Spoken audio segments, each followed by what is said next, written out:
Hey guys, it's Jeremy again, back with another video for Life by the Square Inch.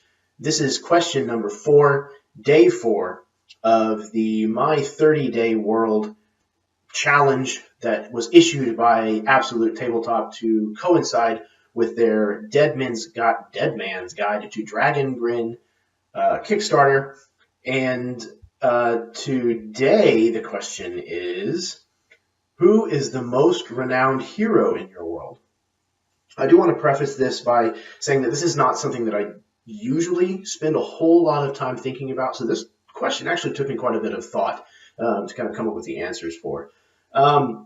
Because I have several settings that I kind of bounce back and forth between, I couldn't really choose just one to answer the question for. So instead, I'm once again tackling 7 of the sessions that I have. First of which is Rostfiend.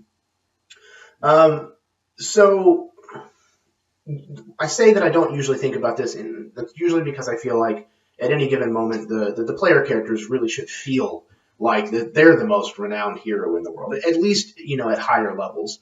And if you spend too much time on there being a bigger and better hero, it kind of diminishes the way that the players feel, in my opinion.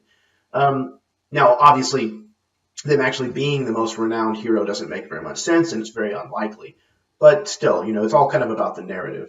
But I suppose, kind of in a selfish way for Rostfiend, that I would probably have to put the title on Erasmus, who is one of the first characters that I ever played. And he is the high priest to Rikoya, the goddess of fire in the world of Rostfiend. Moving on to Arath.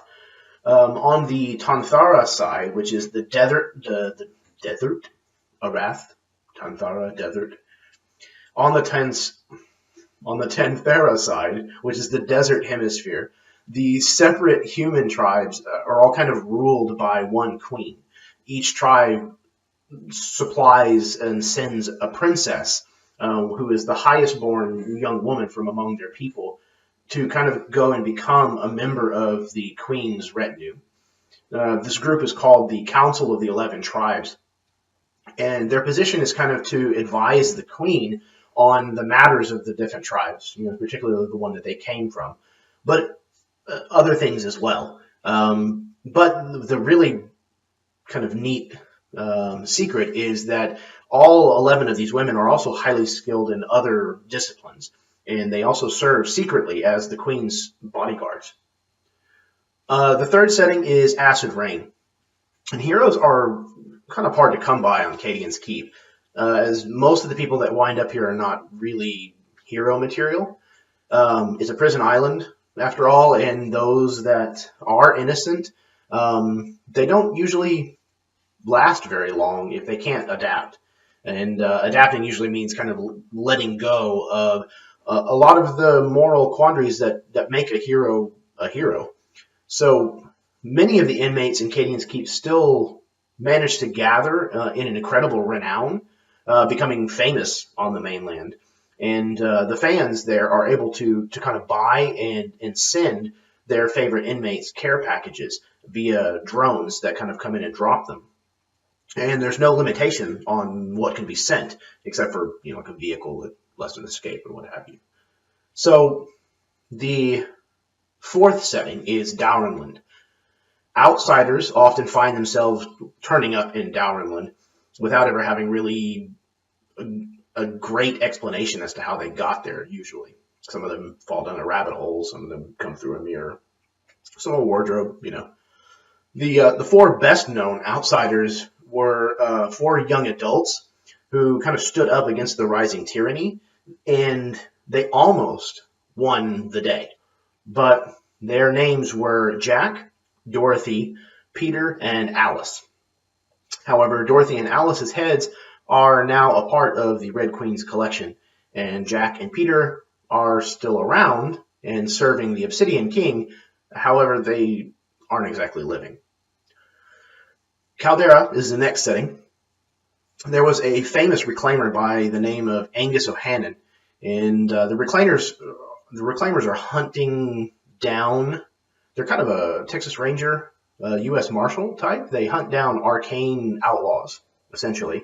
And this Angus O'Hannon fellow had a chance meeting with an assassin who left him with a deep scar that kind of runs from one side of his neck to the other. And it didn't kill him, but it actually nicked his windpipe, and now he can barely talk. This has earned him the nickname of Whisper, and he doesn't work much for the Reclaimers ever since that. But the last telling of him was that he helped some gang shoot up a town called Overlook Mission, and the next the next setting is Chrome City.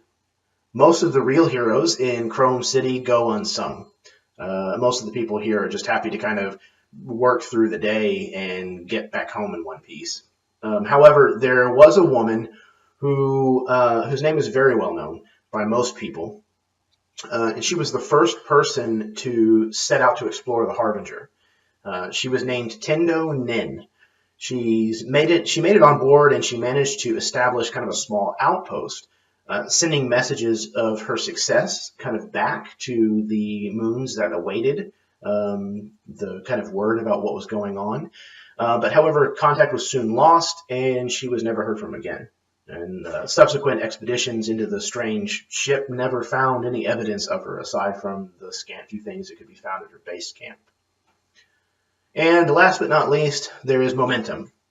Once more, the setting is still fledgling in its development, so a lot of this has yet to be defined.